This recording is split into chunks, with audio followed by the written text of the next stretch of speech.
안녕하세요. 사업도우미 사도우입니다. 오늘은 저출산 관련돼서 컨텐츠를 좀 준비해 왔어요. 피할 수 없는 주제죠. 아마 한국에 살면은 계속 뉴스에 나오고 거의 매년 나오고 앞으로 더 나올 주제이긴 합니다. 그래서 오늘 저출산에 대해서 한번 다뤄볼 건데요. 근데 우리나라 저출산 얘기도 물론 빠질 수는 없는데 한국과 비슷한 나라들이 뭐가 있을까에 대해서 좀 한번 스터디를 좀 해봤어요.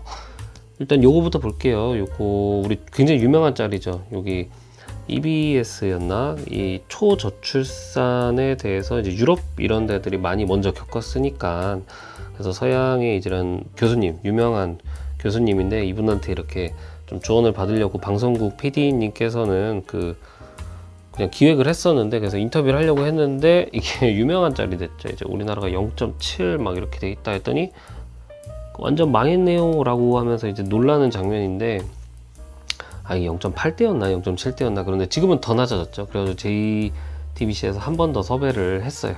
그랬더니 이렇게 인터뷰를 하셨어요. 큰 전염병이나 전쟁 없이 이렇게 낮은 출산율은 처음 봅니다. 이제 우리가 그 정도 수준이라는 거예요. 전쟁 겪고 있는 수준이라고 하더라고요. 실제로 우크라이나가 지금 전쟁 중이죠. 거기가 이제 0.7명이라고 하더라고요. 그 정도고, 뭐랄까, 자연 감소를 이제 계속 이제 우리가 감소하는 시기인데, 체감이 잘 안 되죠. 사실 이게 체감이 왜 안 될까요? 체감이 안 되는 이유가 있어요. 그러니까 지금은 젊은이들이 많습니다. 지금 인구 요거 지금 상태인데 2024년 보면은 지금 15세에서 64세까지가 70%예요. 그러니까 당연히 지금은 거리에 젊은 사람들이나 많습니다. 많고, 근데 체감을 이제 어디 쪽에서 좀 할 수 있냐면은, 아마 이거 학부모들은 느끼실 건데 요즘에 학교 보면은 거의 뭐 반이 몇 개 안 되죠. 몇 개 안 되기도 하고 한 반에 거의 한 뭐 20명대죠. 20명대인데 이 반조차도 한 뭐 3개에서 4개 정도?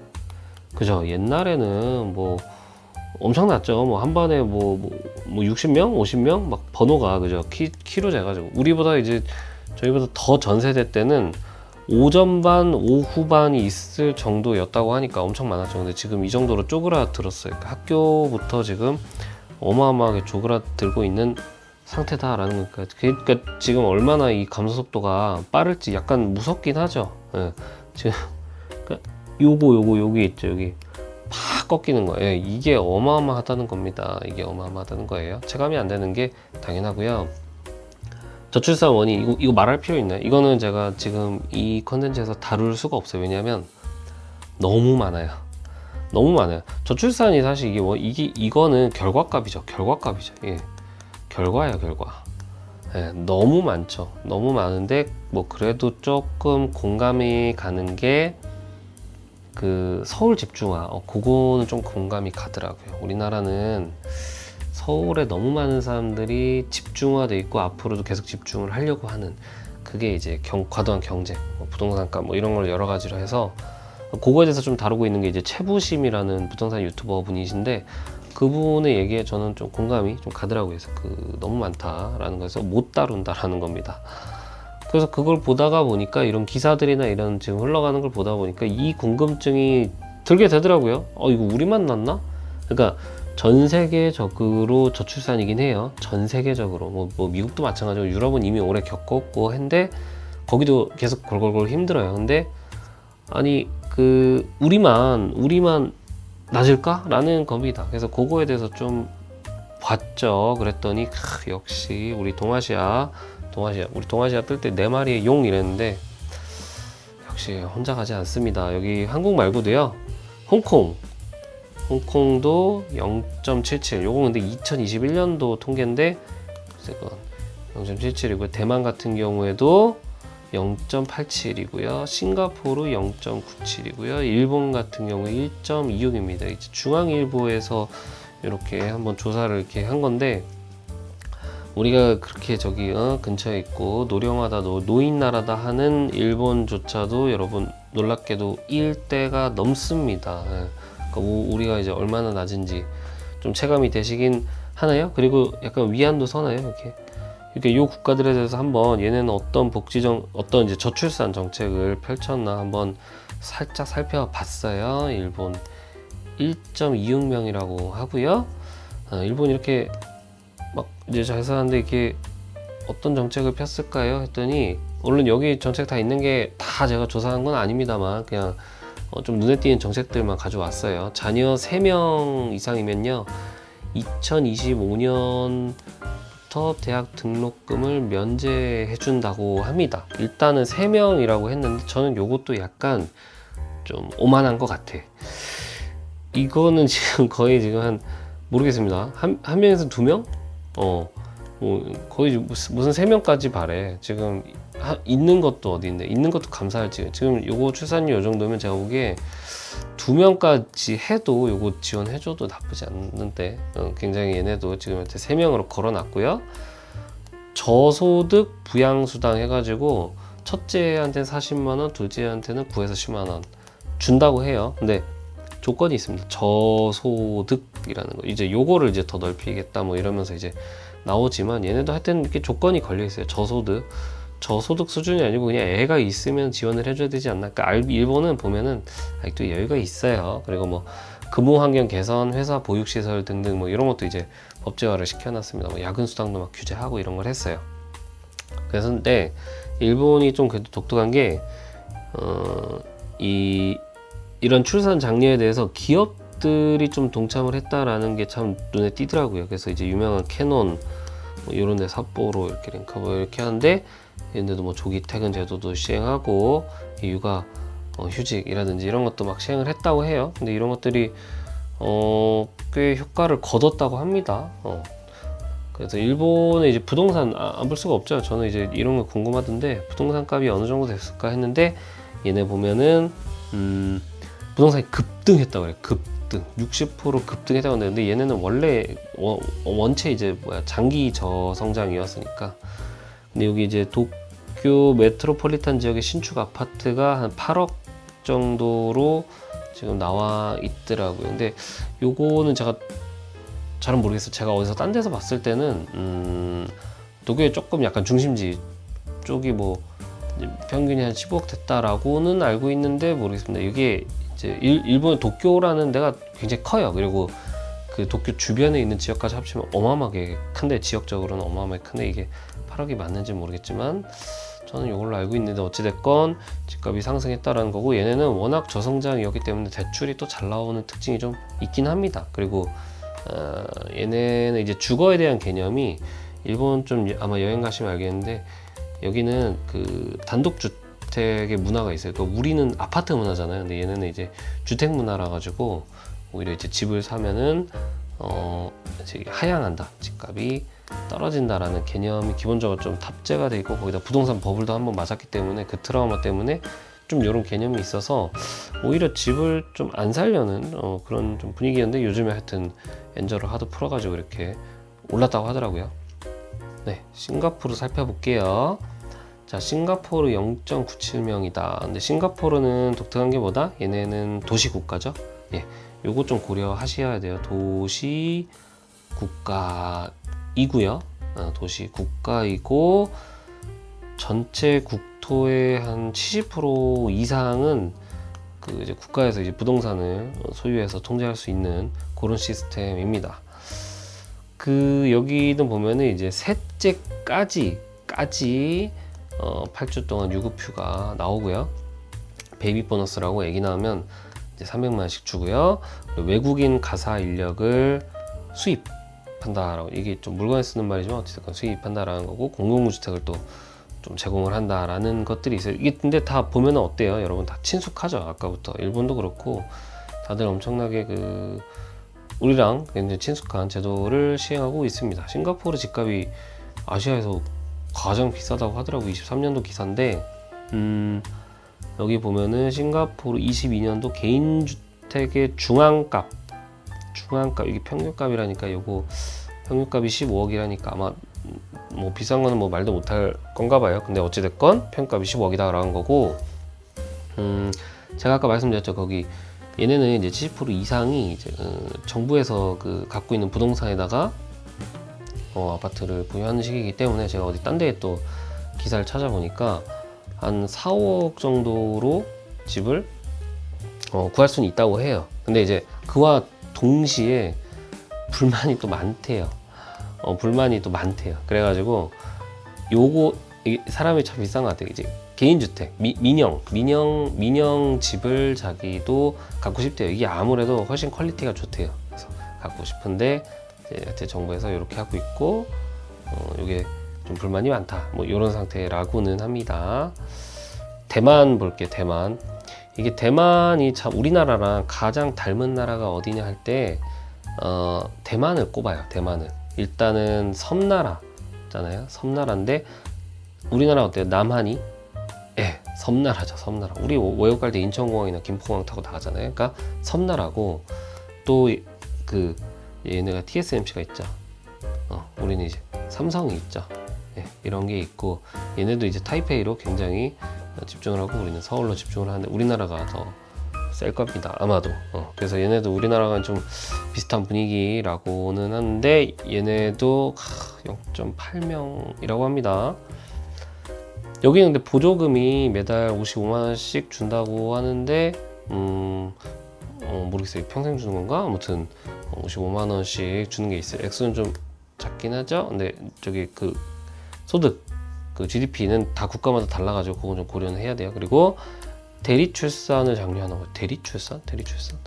그리고 냉동난자를 지원하는 거. 요거를 좀 전폭적으로 지원을 한다고 하더라고요. 그러니까 난자 얼리는 거죠. 난자 얼렸다가 너가 나중에 사정이 돼서 경제적으로 이제 자리 잡으면 그때 아기를 낳아라. 뭐 이런 거겠죠. 그런 게 있다고 하고 얘네 집값도 보니까 장난이 아니에요. 타이페이 수도에 29평이 15억의 매물이 나온 자료가 있더라고요. 어때요? 약간 이제 그 29평에 15억이면 보자. 아니다. 우리나라 보자. 잠시 29평 10억보다 더 비싸지 않나? 예, 그 수준이고 홍콩 유명하죠. 홍콩 유명하죠. 전 세계 초저출산으로 유명한 나라인데 우리나라가 앞질렀습니다. 얘네 2021년도가 0.77명이었어요. 근데 지금 아마 우리가 앞설 겁니다. 얘네 여기도 근데 사실상 도시국가라고 할 수 있고요. 홍콩 아마 놀러 가신 분들 알겠는데 그 닭장 주거 환경으로 유명하죠. 빌딩이 막 어마어마하게 솟아 있는데 부동산이 말이 안 되죠. 여기는 지원금이 엄청 세요. 자, 지원금이 350만 원씩 지원하고요. 공공임대도 우선하고 난임 이런 것도 하고 방과 보호 프로그램 뭐 이런 것도 하는데 홍콩은 기본적으로 집이 너무 세다라는 겁니다. 평당 1억 6천만 원. 여기는 그러니까 우리 평당 1억 하는 데가 어디야? 막 강남 이런 데인데 그죠? 서울에서 강남 이런 데인데 이런 데를 그냥 탑재하고 있다라는 겁니다. 전체적으로 얘네 네 국가들이 부동산 비싸고요. 그 하는 정책은 우리나라랑 크게 지원 차이는 없는 것 같아요. 뭐 돈 주고 이런 것들. 한국 잠깐 볼게요. 한국에 집 많죠. 집 많은데 내 집은 없다. 0.72명이고요. 24년도 7이 깨질까요? 지금 거의 그 수준입니다. 한국 봤는데 사실 여기 다 담을 수 없을 정도인데 우리 뭐 돈 많이 썼다 했잖아요. 근데 진짜 여러 가지를 많이 하기는 했더라고요. 지금 여기 아주 최신 정보인데 아이 의료비도 지원하고 난임도 지원하고 뭐 근로시간 단축 같은 것도 이렇게 쭉쭉 다 이 돌봄까지도 뭐 하고요. 24년도에는 또 뭐 이런 것도 더 플러스해서 시행을 해요. 부모 급여 해가지고 돈도 주고 또 첫 만남이라고 하면서 또 줘주고 또 돌봄 이런 것도 주고 막 이런 거 주택도 어떻게 해라 난임까지도 하겠다 막 이런 이것저것 엄청나게 합니다. 사실 그 앞에 있는 나라들 중에서는 제일 많이 하지 않나 싶은데 이것저것 많이 한다고는 해요. 근데 이게 저는 우리나라에 참 독특한 건데 우리나라에 그런 말이 있죠. 말은 제주도로 사람은 어디로? 개경으로. 이제 옛날에 이제 개경이었는데 개경이 뭐예요? 이제 수도였죠. 이제 지금은 한양이고 서울입니다. 서울이랑 수도권 포함해서 인구가 50%가 넘어요. 50.7%인가 그런데 인구가 다 여기 있어요. 다 여기 있고요. 대기업 와, 그 대기업이 다 여기 있는 겁니다. 중소기업도 있고. 이런 수준입니다. 뭐 본사는 다 광화문에 있죠. 그리고 뭐 삼성도 기흥 쪽에 있고요. 평택도 수도권이라고 할 수 있죠. 경기도. 이런 수준이고 중소기업이 아마 이게 여기는 더 모르겠습니다. 심해질 수도 있어요. 지금 지방대 소멸이 여기랑 연관이 돼 있거든요. 지방대 소멸한다는 거는 이제 사람을 구할 수가 없으니까 그럼 기업들이 어떻게 된다? 수도권으로 더 몰리게 되는 현상이죠. 서울 아파트 평균 가격이 23년도에 12억이라고 그러고 경기도가 5억이라고 하는데 어때요 여러분? 그죠? 잘 안 왔죠? 괴리감 있죠? 왜 그러냐면 이게 평균이라서 그래요. 우리가 보통 서울 가고 싶다 이러면은 강남을 얘기하지 강북을 얘기하지가 않아요. 그래서 거기를 빼고 강남 하면은 엄청 높죠. 그리고 경기도 얼마나 넓습니까? 뭐 우리가 뭐 경기도라 그래서 다 뭐 분당 얘기합니까? 그죠? 저기 밑에 뭐 어디까지 갈까요? 동탄쯤 해가지고 더 밑에도 가죠. 오산 뭐 그런데도 다 이제 평택까지도 다 거기로 치는 거죠. 그러니까 경기도도 엄청 큰데 그걸 다 쳐가지고 해서 평균 낸 게 5억이라는 겁니다. 그러니까 서울 근교에 붙어 있는 데만 해도 뭐다? 벌써 여기도 한 8억, 9억, 10억 해요. 미사 같은 경우도 벌써 뭐 10억 하고 이러잖아요.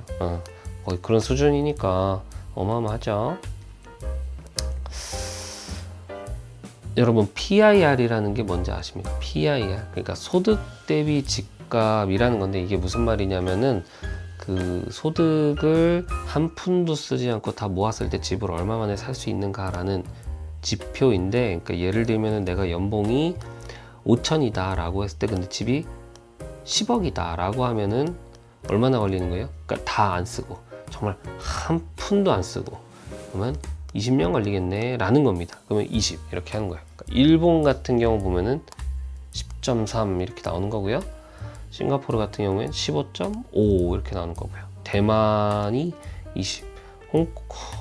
홍콩 이거 숫자 잘못된 이거 뭐야?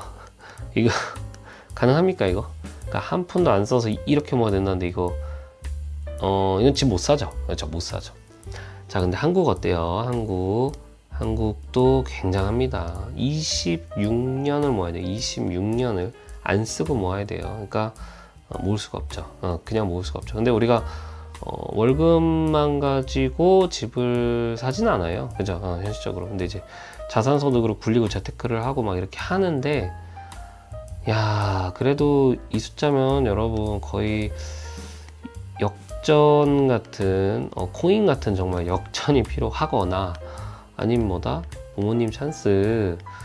부모님 찬스 아니면 이게 따라갈 수 있는 숫자입니까? 이제 그런 수준인 거죠. 예, 그래서 PBR이 상당히, 일본 의외로 이 정도입니다. 그죠? 아까 주택 문화 때문인가? 이런 거고, 통계청에서 이렇게 자료를 낸 게 있는데, 아까 이제 현재고 이제 미래라고 하는데, 지금 2050년에 뭐 한국 뭐 난리 난다, 소멸한다, 뭐 이런 얘기 나오는데요. 그러니까 통계청에 어떤 근거가 있겠죠? 그러니까 지금 여기 팍 감소한 데 있잖아요. 약간 행복회로인데 여기서 더 이상 이제 뭐랄까 확 떨어지지 않고 어느 정도 여기서 유지된다 이렇게 보는 것 같아요. 일자로. 그러니까 슬림해졌죠. 이렇게 뿔똥하다가 여기서 일자로 이렇게 슬림해졌죠. 전 여기서 물음표입니다. 솔직히 말해서. 엥? 왜? 그러니까 여기서 갑자기 네, 행복회로죠. 뭔가 저출산 정책이 성공했다라고 가정을 하는 것 같아요. 근데 여기도 더 웃겨요. 이제 그 선이 쭉 올라가서 2072년까지 쭉 올라갔는데 얘는 더 볼록해졌어요. 혹시 이민인가?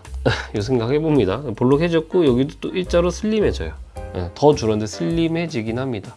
여기서 한 번 더 굉장히 또 떨어지는 구간이 생기는 걸로 표기가 되는데, 과연 이게 여러분 이게 행복회로 아닌가? 이게 이렇게 갈 수 있어요? 이게 무슨 소리야? 이게 더 현실적이지 않나요? 확 이거 안 되는가? 이거 우리 꿈에 그리던 혹시 통일이 이루어질 수도 있습니다. 이 수준이면. 네. 잘 모르겠어요. 행복회로를 돌리고 있는 거 아닌가 라는 생각이 들고 좀 씁쓸하죠. 씁쓸하죠. 이거 웃으면서 할 얘기는 아닌 것 같아요. 그런 것이고, 여러분, 이것도 현실입니다. 지금 이제 저출산으로 인해서 인구 감소는 이제 상수예요, 상수. 확정이고요. 우리나라가 지금 0.7, 0.6, 0.5 막 쭉쭉 떨어지고 있는 상태인데, 이런 외국들, 이제 저출산은 전 세계적으로 겪은 격리 현상이라고 했잖아요. 그럼 외국들이 보기에 한국은 지금 본의 아니게 제일 앞서가는 주자라고 하더라고요. 그래서 우리나라의 어떤 정책이나 그런 것들을 보고 있다고 해요, 학계에서. 한마디로 이제 첫 타가 되는 거고요. 맨 첫 번째로 가는 거는 이제 뭐 아니면 도죠. 그러니까 저렇게 하니까 잘못되네 라고 하면 그 길을 피해 갈 거고요. 저렇게 해도 되네 하면은 다른 나라들도 그 정책을 쓸 거고요. 근데 지금까지 어마어마한 예산과 어떤 것들을 퍼부어도 회복되진 않았다라는 겁니다. 뭐 경제적으로 뭘 지원해준다, 뭐 해준다라고 하는데 이게 참 씁쓸하긴 해요. 그거 한다고 애를 낳겠냐라는 여론이 있는가 반면에, 그럼 정부에서 그거 안 하고 뭐 해라고 했을 때도 또 이제 정부에서 할 수 있는 거 일단은 예산 퍼주는 게 걔네는 이제 잘 하니까 그거라도 해야 되지 않냐라는 것도 있고, 뭐 애를 키우기 좋은 상황을 만들어야 된다는데 그걸 하기엔 너무 지금 시간이 부족하긴 하고요. 일단은 뭐 남편도 육아에 참여하는 거, 그게 그나마 조금 나을 것 같긴 한데, 이제 문화를 좀 바꿔야 되는데 가능하려나 모르겠습니다. 이게 서울이란 쪽으로 계속 몰리니까. 여러모로 참 안타깝다라는 거고, 한 가지 좀 쎄한 게 이제 메가스터디에서 그 손준 회장님이 이제 앞으로 자연스럽게 교육 문화, 사교육 그 과열 문화는 해결될 것이다. 인구가 너무나 감소해가지고 해결될 것이다. 이렇게 말을 하고 있더라고요. 그러면서 이민 사업도 하는 것 같아요. 메가스터디에서. 그런 것도 좀 씁쓸한 부분이기도 합니다. 그래서 오늘 준비한 영상은 여기까지고요. 주변 국가에서 하는 것도 다 이렇게 따다가 우리나라에서도 다 하고 있다. 근데도 효과가 가장 안 나고 있다. 라는 게 현실이고, 지금 우리가 제일 앞서가기 때문에 전 세계에서 우리나라를 지켜보고 있는 게 지금 팩트다 라는 겁니다. 네, 오늘 준비한 영상은 여기까지고요. 그래도 대한민국 피크아웃이 되지 않았으면 좋겠다 라는 희망을 가지며 오늘 영상을 마무리하겠습니다. 시청해 주셔서 감사하고요. 영상이 유익했다면 구독과 좋아요 하나 부탁드리겠습니다.